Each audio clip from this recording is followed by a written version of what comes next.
देखिए, मैं ये सब नहीं बोलने वाला हूँ कि गूगल इन्वेस्ट करने वाला है एयरटेल में, तो आप भी इन्वेस्ट कर लो एयरटेल में, तो आपका फ़ायदा हो जाएगा। आपने वीडियो पे क्लिक किया, आप कुछ सीख के जाओगे, मेरी गारंटी है। देखिए, सबसे पहले तो मैं आपको बताऊंगा कि इंडिया टुडे की 8 घंटे पहले की न्यूज़ है, Google likely to invest in thousands of crores in Airtel after investing इतना करोड़ इन रिलायंस जियो। आप इसमें मेन वर्ड है ना, नोट करके चलो, लाइकली। ठीक है, अब आगे बढ़ते हैं टाइम्स ऑफ इंडिया की न्यूज़ में। After Jio, Google now is in talks to make large investment. अब इन टेक्स टू मेक, ठीक है, इसको नोट करके चलो। फिर एयरटेल में सून, में मतलब क्या, मिल सकता है। Google to make, Google to make लिखा है 9 घंटे पहले। तो भाई सर, ये तो टू मेक है ना, मतलब ये तो एक इंपॉर्टेंट चीज़ बोल दी कि हाँ करने ही वाला है। लेकिन आप एक और एक चीज़ ध्यान दो, यहाँ पर लिखा है रिपोर्ट, मतलब रिपोर्ट के जरिए पता चल रहा है, ऑफिशियली डिक्लेयर नहीं है। अगर ऑफिशियली डिक्लेयर रहता ना, तो Google to make substantial investment in Airtel के बाद रिपोर्ट नहीं रहता। आप ये सारी ट्रिक्स अगर आप मार्केट में समझ जाओगे ना, आप यहाँ पर एक मार्केट के एक्सपर्ट बन जाओगे। मैं ये नहीं कह रहा कि मैं जो कह रहा हूँ वो सही है, मैं गलत जा सकता हूँ और मैं गलत जा चुका हूँ कई बार, बट आपको ये प्रोफेशनल माइंडसेट लेके चलना होगा। Google now in talks to make large investment in Airtel, Bharti Airtel might get investment from Google soon. Might get मतलब मिल सकता है। गेट, गूगल बात कर रहा है एयरटेल पे इन्वेस्ट करने के लिए। गूगल बात कर रहा है तो क्या आपको बता के कर रहा है? मनी कंट्रोल वालों को बता दिया? नहीं ना, वो भी नहीं लिखा है। टाइम्स ऑफ इंडिया को बता दिया, वो भी नहीं लिखा है। और अगर उन्होंने उनको बता था तो हम कुछ आधी ऑफिशियल न्यूज़ पकड़ सकते थे, बट ऐसा भी नहीं लिखा है कि गूगल ने इनको बता दिया। ये लोग में चल रहा है और कैसा चल रहा है। अब मैं ये नहीं कह रहा कि आगे जाके नहीं होगा। ये देखिए, ये सब रिपोर्ट के Google could invest thousands of crores, Google could.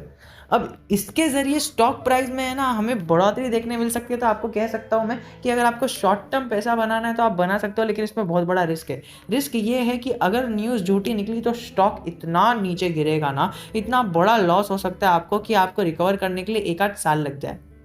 पर मैं आपको कह रहा हूँ कि ये न्यूज़ का आप फ़ायदा उठा सकते हो। आप छोटा अमाउंट इन्वेस्ट करके आप सीखने के लिए, कुछ लर्निंग पर्पज़ के लिए कर सकते हो। बट मैं आपको कहूँ ना कि अगर ये न्यूज़ सच निकल गई तो स्टॉक बहुत अच्छी तेज़ी से भागेगा। क्योंकि देखिए, जो बड़े बड़े एक्सपर्ट्स रहते हैं ना, उनको पता रहता है कि ओके ये न्यूज़ सही है या फेक है। अब हम जैसे छोटे रिटेल इन्वेस्टर्स को नहीं पता रहता है कि ये न्यूज़ फेक है या फिर सही है। क्योंकि देखो, बिजनेस स्टैंडर्ड्स का रात को 11 बज गए हैं और यहाँ पर 1 घंटे पहले यानी 10 बजे रात को ये न्यूज़ आई है कि एयरटेल में सून, मतलब अभी तक इतना कन्फर्म नहीं है, में सून मतलब यहाँ पर गूगल की तरफ से शायद जल्दी से मिल सकता है। अब इसका मतलब क्या पता है? में सून मतलब आप 1 हफ्ते तक इसके अंदर ट्रेड ले सकते हो। या फिर फॉर एग्जांपल अभी ट्यूसडे को न्यूज़ आ गई कि कुछ इन्वेस्ट नहीं करेगा गूगल, सब गलत था, तो आपका प्रॉफिट डूब सकता है। तो आप ये अपना मतलब जगह लेके चल सकते हो। अब सर ये सारी चीज़ें तो ये लोग बोल रहे हैं, तो क्या ये सच है? अब देखिए दोस्तों, ये कुछ कंफर्म नहीं रहता है, बिकॉज मार्केट में रूमर फैलाने वाले ना बहुत रहते हैं। अब आपने हर्षद मेहता सीरीज में देखा होगा, जिस तरह से वो टॉयलेट में वो लोग ने यहाँ पर रूमर फैला दिया और उन्होंने करोड़ों का प्रॉफिट एक ही दिन में कमा लिया। तो वैसा ही होता है, मार्केट में रूमर बड़े फैलते हैं। अब क्या हम business standard, times of India की न्यूज़ पर भरोसा नहीं करें क्या सर? है ना, करो, ज़रूर करो, मैं ये नहीं कह रहा कि मत करो, बट इनकी जो भाषा है लिखने की, उस पे करो। क्योंकि कल को अगर गूगल इस पर इन्वेस्ट नहीं करता है और आपने बड़ा अमाउंट इन्वेस्ट कर लिया एयरटेल पे, और अभी आपको 1 महीने से लॉस हुए जा रहा है, 1 महीना हो गया, इन्होंने कुछ ऑफिशियल न्यूज़ नहीं आई इनकी तरफ से, फिर बाद में कुछ आया ही नहीं, फिर मार्केट को पता चल गया ऐसा कुछ नहीं होने वाला है, और फिर बाद में स्टॉक नीचे गिरना चालू हो गया, आपको लॉस होना चालू हो गया।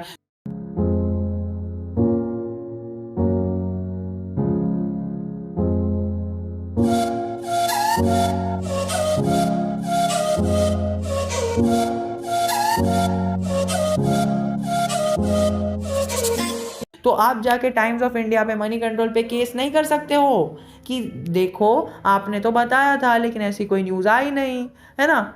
तो ये लोग बता देंगे कि अगर आपने केस कर दिया तो ये लोग बता देंगे हमने तो बताया था कि ऐसी बातें चल रही है या फिर हो सकता है, हमने ऐसा कोई बोला नहीं था कि होगा। इसीलिए तो मैं अपने वीडियोस में डिस्क्लेमर डालता हूँ, क्योंकि कई सारे लोग ऐसे भी रहते हैं कि फिर बाद में इन्वेस्ट करके कमेंट सेक्शन में आके कहेंगे कि आपने तो कहा था। डिस्क्लेमर आप एक बार पढ़ लेना, आपको पूरा क्लियर हो जाएगा। खैर, ये चीज़ कहीं ना कहीं आपको कुछ ना कुछ सीखने मिला होगा इस न्यूज़ से और इस चीज़ किससे। अब देखिए मैं वीडियो को लंबा नहीं कर रहा, जो फिनग्रो के लॉयल सब्सक्राइबर्स है, जो लॉयल वीडियोस देखते हैं ना, उन्हें पता होगा कि हर एक वीडियो में हम कुछ ना कुछ नया ट्राई करते हैं एंड कुछ ना कुछ आपको और हमें सिखाने की कोशिश करते हैं। देखिए मैं आपको बताऊं ना कि जियो की कंपनी में ये गूगल का इन्वेस्टमेंट नहीं है। अब आप कहोगे सर हमने तो देखा था कि गूगल में जो है जियो में गूगल का इन्वेस्टमेंट है। दोस्तों है, लेकिन इनडायरेक्टली है। किस तरह से पता है? गूगल ये हो गई हमारा गूगल बाबा, फिर गूगल ने ना एक स्मॉल कंपनी स्टार्ट की जिसके हमारे सीईओ वही है, हमारे जो सीईओ गूगल के हैं वही सीईओ है सुंदर पिचाई जी ने हमारा गूगल चालू किया। उन्होंने मतलब गूगल उन्होंने नहीं चालू किया, अल्फ़ाबेट चालू किया, और अभी दोनों, और ये अल्फ़ाबेट गूगल की है। अब आप समझ सकते हो अल्फ़ाबेट कंपनी जो है वो हमारे यूएस में बहुत फेमस है और गूगल की ही एक सब्सिडरी है। मतलब जो अल्फ़ाबेट है ना, मतलब गूगल बड़ा है और गूगल के अंडर आती है अल्फ़ाबेट। अब अल्फ़ाबेट ने करोड़ों रुपए जियो में इन्वेस्ट किए हैं और जियो में अल्फ़ाबेट ने इन्वेस्ट किया है। मतलब इनडायरेक्टली आप समझ सकते हो अल्फ़ाबेट का पैसा जियो में आया, मतलब गूगल का पैसा जियो में आया। तो आप ऐसा भी समझ सकते हो। और देखिए मैं आपको बताऊँ ना, एक छोटी सी चीज़ बता सकता हूँ कि ये न्यूज़ आ रही है कि अल्फ़ाबेट ने जियो में इन्वेस्ट किया, लेकिन लोगों को क्या लगता है कि गूगल ने किया। हाँ गूगल ने किया, लेकिन टू बी स्पेसिफिक आपको अल्फ़ाबेट बोलना चाहिए। और दूसरी बात, अब यहाँ पर आ रही है गूगल की बात कि गूगल क्या एयरटेल में इन्वेस्ट करेगा क्या, क्योंकि अल्फ़ाबेट की पिक्चर में नहीं आ रहा है। और एक मैं दूसरी बात आपको जियो का बिजनेस मॉडल समझा दूँ। जियो ने है ना गूगल से, मतलब अल्फ़ाबेट से फॉर्मली, मतलब हमने जो अभी डिस्कस किया अल्फ़ाबेट से और कई सारी बड़ी बड़ी कंपनीज से लोन लिया अपने प्रोजेक्ट को खड़ा करने के लिए। फिर एक बार अपना जियो प्रोजेक्ट खड़ा कर दिया ना, तो जियो प्रोजेक्ट में से थोड़ा सा छोटा सा हिस्सा ये अल्फ़ाबेट और बड़ी बड़ी कंपनीज को दे दिया।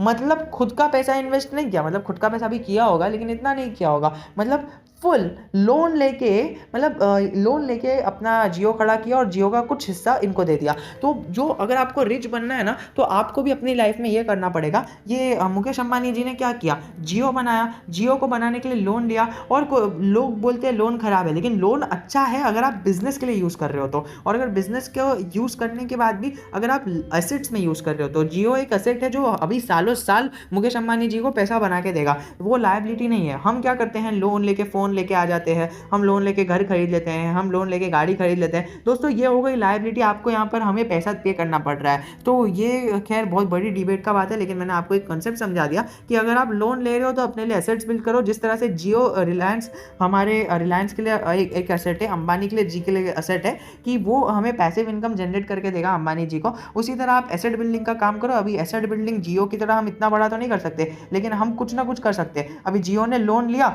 और वो लोन लेने का थोड़ा सा हिस्सा जियो का ये इन्हें दे दिया अल्फ़ाबेट को, तो इन्हें लोन भी रीपे नहीं करना पड़ा और हमारा जियो बन के खड़ा हो गया। मुकेश अंबानी को इतना भी मतलब पैसा नहीं डालना पड़ा। तो यही होता है हमारे एसेट की पावर, और आप भी ऐसा कुछ कर सकते हो। या फिर अगर आपने ये सब किया है, अब स्टॉक्स में आप हो तो आपने किया ही होगा और ये आपके लिए बेस्ट है। तो अगर आपने स्टॉक्स के अलावा ऐसी कोई चीज़ बनाई है तो do let me know in the comment section. I am always just a comment away from you. जय हिंद, जय भारत।